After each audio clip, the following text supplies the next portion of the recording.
जय श्री कृष्णा। श्री कृष्ण कहते हैं कि व्यक्ति को केवल अपने काम और कर्म पर ध्यान देना चाहिए। साथ ही कर्म करते समय इस बात का ध्यान रखना चाहिए कि हम जो भी कर्म कर रहे हैं उसका फल भी हमें निश्चित वैसे ही प्राप्त होगा।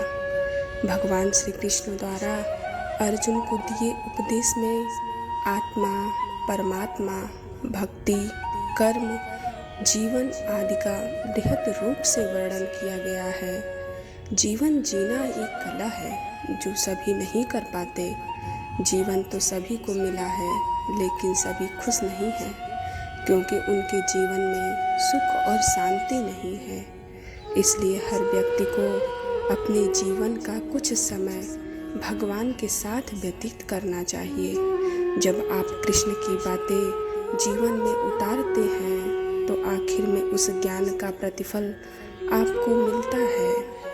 किसी भी ज्ञान को आप पढ़कर या सुनकर छोड़ देंगे, उसे अपनाएंगे नहीं तो उसका फल कैसे मिलेगा।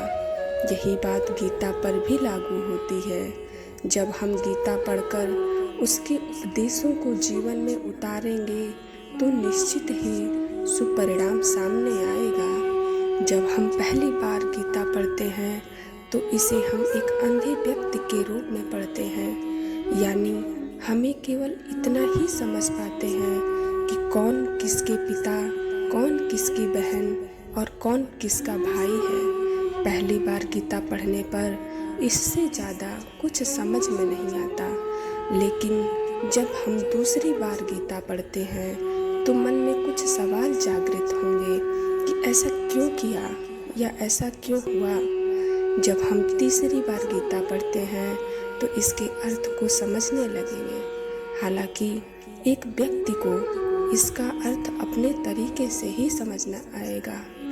और जब हम चौथी बार गीता पढ़ते हैं तो हम एक पात्र से जुड़ी भावनाओं को समझ पाते हैं, जैसे अर्जुन के मन में या दुर्योधन के मन में क्या चल रहा है।